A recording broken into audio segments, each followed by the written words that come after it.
අද ඔයාලා එකතු වෙලා තියෙන්නේ වර්ගඵල හා පරිමාව පාඩමේ තියෙන දෙවෙනි වීඩියෝ එකත් එක්ක. අද කතා කරන්න යන්නේ කොහොමද ත්‍රිකෝණයක වර්ගඵලය හොයන්නේ කියලා. ඉතින් ඔයාලා දන්නවා ත්‍රිකෝණ වර්ග අපිට සාමාන්‍යයෙන් තුනක් හම්බ වෙනවා. ඍජුකෝණී, සුළුකෝණී වගේම මහාකෝණී ත්‍රිකෝණ. ඉතින් බලමු ඍජුකෝණී ත්‍රිකෝණයක් කියන්නේ මොකක්ද කියලා. ඍජුකෝණී ත්‍රිකෝණයක් කියන්නේ මෙන්න මේ වගේ අංශක 90ක් තියෙන අංශක 90 කෝණයක් තියෙන ත්‍රිකෝණයක්. එතකොට සුළු කෝණවල සුළු කෝණී ත්‍රිකෝණයක කෝණ තුනම සුළු කෝණී වෙනවා. මහෝකෝණී ත්‍රිකෝණයක එක කෝණයක් අංශක 90ට වඩා වැඩි වෙනවා. මෙන්න මේ කෝණය අංශක 90ට වඩා වැඩි වෙනවා. ඉතින් අපි බලමු මෙන්න මේ තුනේ කොහොමද වර්ගඵලය හොයන්නේ කියලා. අපි ගමු මේ පාදේ A කියලා. ඒ වගේම මේ පාදයේ B කියලා. හරි. කොහොමද අපි වර්ගඵලය හොයන්නේ? වර්ගඵලය ඒරියා A සමාන වෙනවා මොකක්ද? භාග්‍යවරක් ආධාරක පාදය වැඩි කිරීම ලම්බ උස. හරි. මොකද්ද මේකේ ආධාරක පාදය? ආධාරක පාදේ ලම්බ උස එතකොට ලම්බ උස B වෙනවා. හරි. දැන් අපි යන් සුළුකෝණී ත්‍රිකෝණයට. සුළුකෝණී ත්‍රිකෝණයේ කොහොමද වර්ගඵලය හොයන්නේ? සුළුකෝණී ත්‍රිකෝණයක වර්ගඵලය හොයන සූත්‍රය ඒත් මේකම තමයි. භාග්‍යවරක් ආධාරකය වැඩි කිරීම ලම්බ උස. හරි. මට කියන්න බලන්න මෙන්න මේ පාදයේ A නම් මේකේ ලම්බ උස කොහොමද අපි හොයාගන්නේ? හා මේකේ ලම්බ උස හොයාගන්න අපිට මේකේ මෙන්න මේ විදිහට නිර්මාණයක් කරන්න වෙනවා.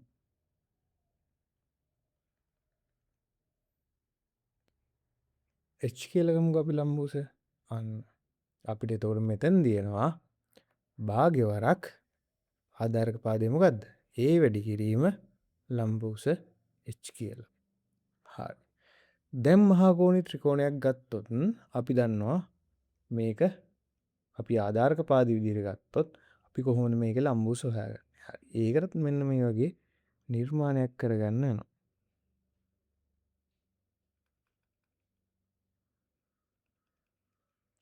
ඉතින් මෙන්න මේ උස තමයි මෙන්න මේ උස h තමයි අපි මෙන්න මේ ත්‍රිකෝණයේ ලම්බ උස විදිහට ගන්න.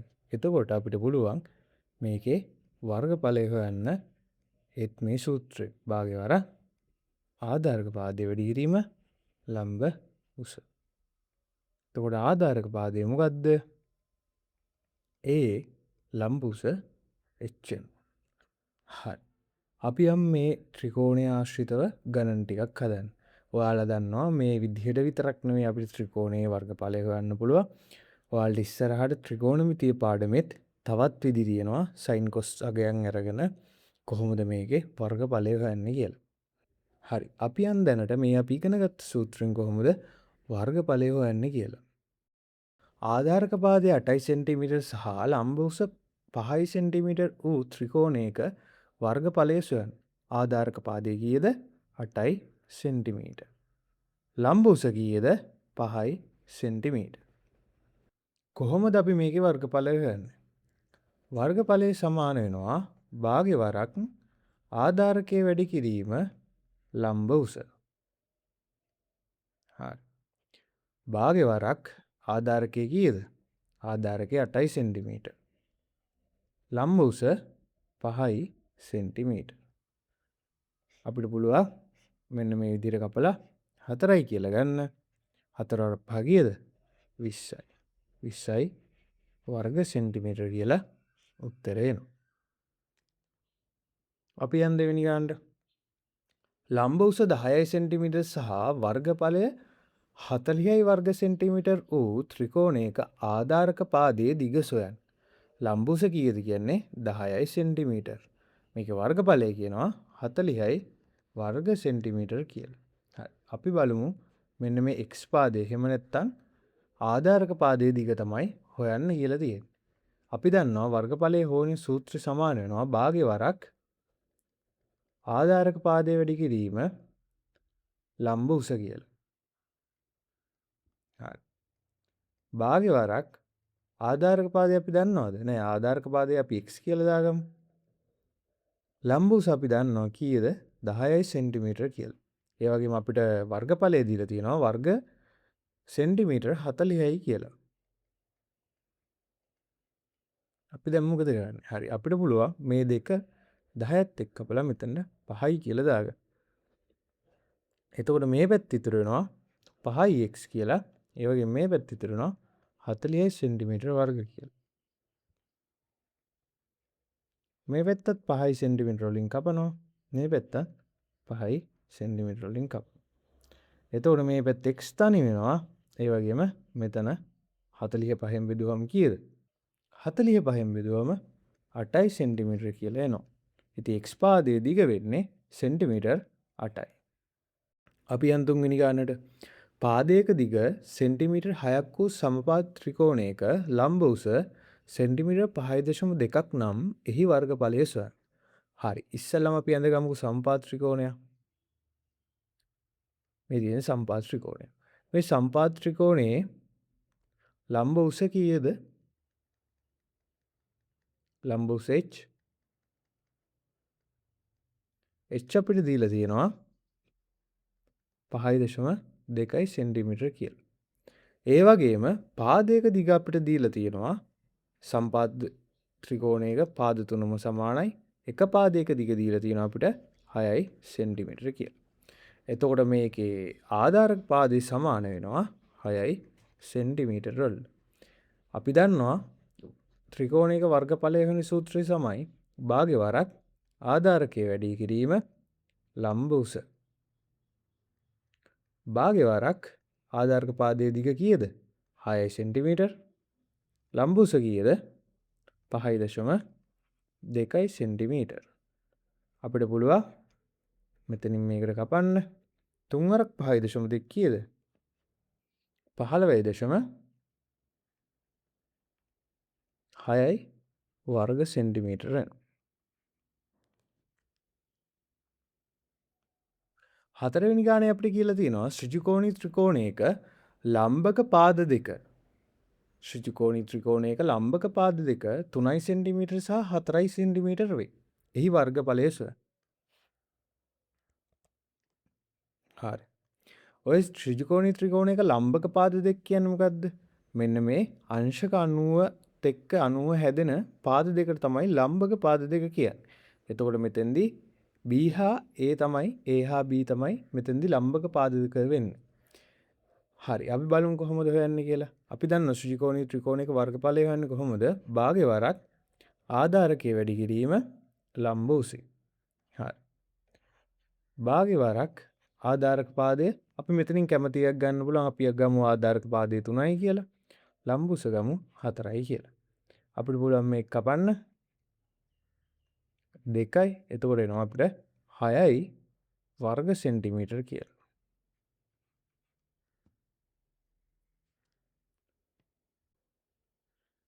අපිට පස්වෙනි ගාන කියනවා ත්‍රිකෝණයක වර්ගඵලය වර්ග සෙන්ටිමීටර් 100ක් සහ ආධාරක පාදයේ සෙන්ටිමීටර් 20කි. එහි ලම්බ උස සොයන්න කියලා. හරි. ඉතින් මේකේ වර්ගඵලය කීයද? වර්ගඵලය අපිට දීලා තියෙනවා වර්ග සෙන්ටිමීටර් 100යි කියලා. ඒ වගේම ආධාරක පාදය ඒ දීලා තියෙනවා සෙන්ටිමීටර් 20යි කියලා. ඉතින් අපිට මෙතෙන්දී හොයන්න කියන්නේ ලම්බ උස කීයද කියලා. ත්‍රිකෝණයක වර්ගඵලය හොයන සූත්‍රය භාග්‍යවරක් ආධාරක පාදයේ වැඩි කිරීම ලම්බ උස.